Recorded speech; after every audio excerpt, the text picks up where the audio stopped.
It's the EP podcast. All things Evergreen Park. It's the EP podcast. Evergreen Park. Spring has sprung way too early, and we're at the barn. I'm not complaining.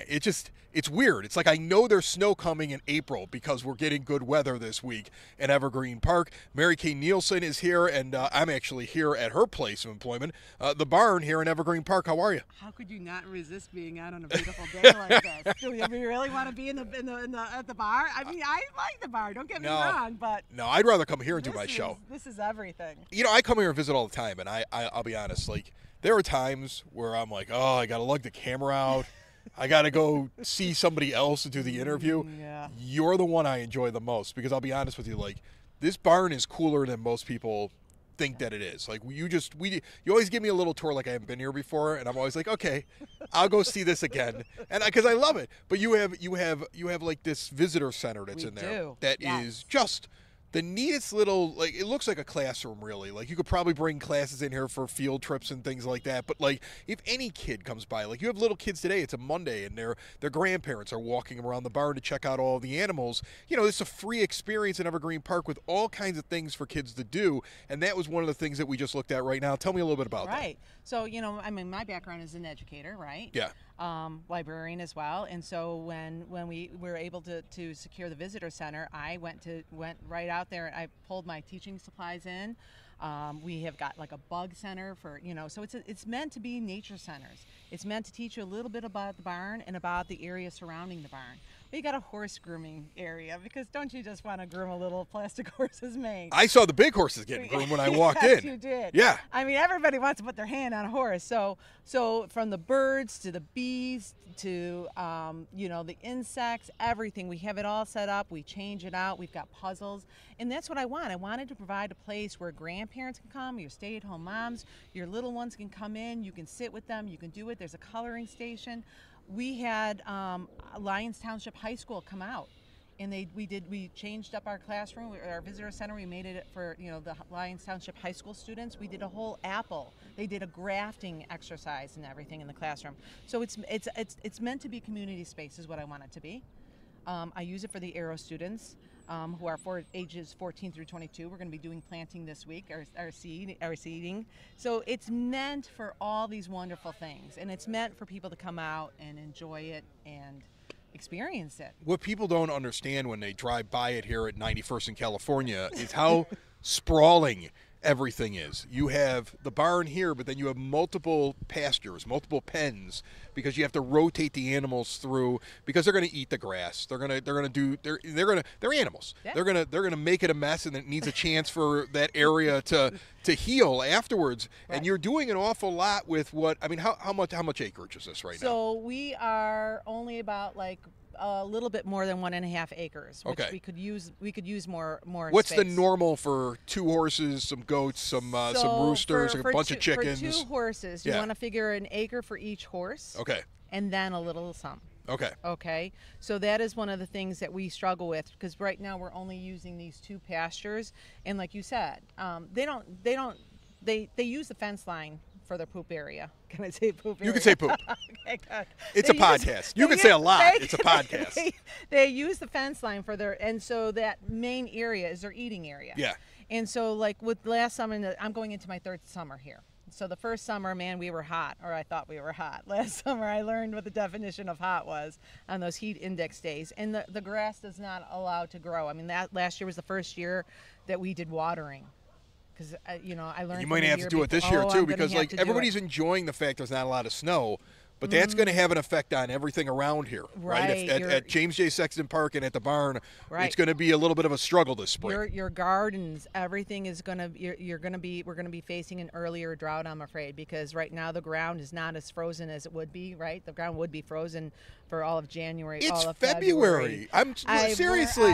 I feel like I have too much on right now. It's going to be over 70 on Tuesday. Right. So we are going to run into the issue with trying to I love it. The barn runs.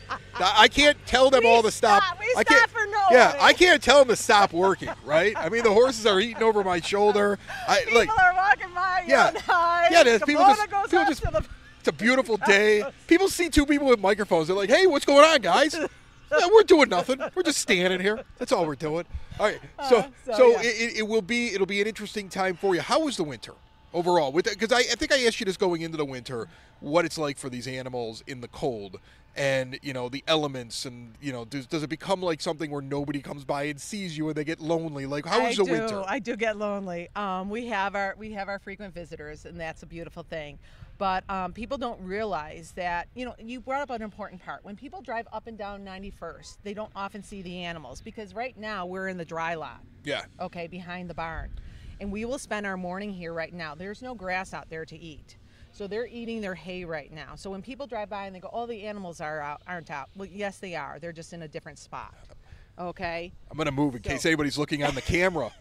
On the YouTube channel, so they can see the horses. There's our beautiful. Right. Not the most flattering shot of that one there, but yeah. Hey, that's our turkey girl. Don't mess with her. So the animals are in the dry lot behind, so you can always see them. They're out every single day. The wintertime, again, the barn. Although people go like, "Hey, they got heaters." No, we can't heat the barn. It has to be no more than 10 degrees warmer. But they're than animals. Outside. They live outside. So I can't heat the barn. Horses used to run through the Great Plains They here do. in They America, still do. and they did not put them indoors in a heated. No. Like the Native Americans did not bring them inside of something where they provided heat for all the animals in the plains. Like, they survived the winter. They grow their coats. Nature tells them what to do. Right. So if I go ahead and I heat the barn, I'm going to be messing up that internal business of them. I don't want them shedding. I want them building that winter coat. So when people come, it'll be cold outside, and I'm going to tell you, it's cold in that barn. Cold in the barn, yeah. It has to be. Yeah. It has to be. I can't allow them to have the shock of going outside to the cold and then coming into what I consider to be warm and then going back. That's how you make sick animals. Talking about shock over the winter, I hope this doesn't stir up really upsetting things for you, but I did see that one of the horses, the one that's closest to us, right, Turkey, was attacked over the winter by a loose dog. Pit bull. Right. And you showed me some pictures that I understand why you haven't made the pictures public, because they're upsetting. I mean, there were chunks taken out of this animal. It's as if he heard me talking about him. He walked over here. Or she. Come on, baby. Yeah, she heard us talking, and then she walked over, and you can actually still see the patch, and it's large. I mean, it's about this big if you're watching on the video. That was just a chunk taken out of the side of her, and there was more than one by a loose dog. Yeah, and this is a dog that didn't have a leash on. I don't know what the owner was thinking. This is a working barn. I mean, seriously, folks, I see this all the time where I live. I don't understand why you think that your dog is like the exception or the rule. Keep the dog on the leash, because you never know when a dog is going to do something a little bit different than what you expect, and that leads to this animal getting hurt. Dogs are animals, and I think what we also have to take into account is everybody else in the world. While you might be comfortable with your dog, and I own dogs, and I'm comfortable with my dogs, people outside are not. Right. And this is a park where people are walking. And so I've seen more than once somebody, or they'll come to me and say, there's a dog out there, and they don't want to walk around the pond. And it's crazy, too, because you have a dog park right here at James J Sexton Park. Right. I mean, if I could turn the camera, it's like, it's 50 feet away, an enclosed pen for you to let your dog run around free. I don't know why you think the dog should run around in this pen when that's the dog pen over there. It's crazy to me that happened, and it's an absolute shame, and hopefully it doesn't happen again. But, look, from my own personal experience, we have a dog.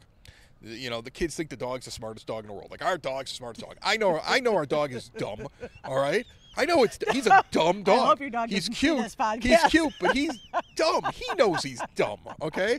And that dog, when we go to the lake cottage, we have a big open area where nobody's going to be around. And that's the only time I let that dog go be free, right? And it's a highly trained dog. I would never let that dog walk down 99th Street. Like, that dog is like small and would never hurt a fly. It's definitely not like the kind of dog you describe, which is like a big muscular dog that's known for like biting.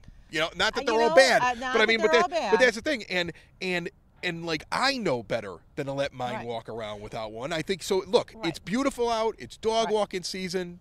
put the dog on a leash, because otherwise, look, think about what could happen here. You just and what I think people don't understand either is a dog's reaction to a horse's. Like, I don't know what preceded the attack. Right. And I don't know what happened at dog the end. could have gone to play. Horse accidentally moves, bumps dog. Dog thinks it's under attack. Or the dog horse, bites horse. The horse was running, because a lot of times they'll run through the pasture, and that just So there's no way of knowing what precipitated the attack. But you know it would work. You know it would work if you added sniper towers up here. I'm just saying. PETA would be mad at me for saying that. I'm trying to be one with nature here. Anyway. And now, you ready? Yeah, I'm ready. This is gonna be. I started with chickens. Okay. Right. I hatched chickens. Right. What are you hatching now? In a library. I am going to be hatching again this year. Okay. So April 16th, I am picking up 24 eggs. And we are going to candle them, and we are going to hatch them here at the barn. What are you going to do with 24 chickens? So here's the good thing. This is for Are you guys cooking chicken here this summer? Yeah, we are. Get out the sweet baby rays. Even Turkey thought that was funny. From a hatcher to smoker, it's the barn experience in the summer of 2024. I want that as a hashtag, from hatcher to smoker. We are going to, so this is through the 4-H. Okay. Okay, so these eggs come from Illinois farmers. So we're going to take them. Not all of them will be fertilized, although I've always had good luck with my eggs. So we're going to hatch them. We're going to keep them for about a week after they hatch, because it takes 21 days, and then they go back to the farmers. So we will have them for a brief time here at the barn. But I'm trying to decide whether we're going to keep some of them for our own, or there's a place called Belmont Feed and Seed where you can get just an array of chickens. So when do the kids see these chickens hatch? So when should they come to check this whole thing out? Check on my Instagram and my Facebook. Okay. Because we will be getting them on the 16th. They'll either be like 3 or 4 days into the process. We'll do our candling. I'll make sure I put out, like, we'll be candling after school. I don't know if you know what candling is. No, I'm just rolling with it. Candling is where you take the egg, and you can just take your flashlight on your phone and you stick it underneath there, and you can see whether or not the egg is fertilized. So you see the development. Oh, because you see the little baby chick. Yeah. You get to see the get the little shadow. Yeah. So you get to see the veins. It's an egg ultrasound. It is an egg. So we'll be able to do that. How exciting is this? That's exciting. It is. Yeah. So, and then we'll those eggs those baby chicks will probably go back to the farm. Whether or not we keep some, I don't know, or whether we buy some in the spring, because I like that variety. Yeah. I forgot. I have a dozen eggs for you. That's awesome. It's the only reason I come. I get the fresh eggs from the barn. And they're green and I know. I love that about it. Dark brown and white, and they're the variety. They're all different colors, and they're all the same egg. Yes. So that's what I live for. Okay. I love it. It sounds. Look, everything looks great. Yep. I'm excited about a spring, a summer, a fall here at the barn. Oh. All right. I mean, I avoided you in the winter because really, it's cold. Yeah, but we embrace the cold. It's part of our life. All right. Mary Kay Nielsen is here.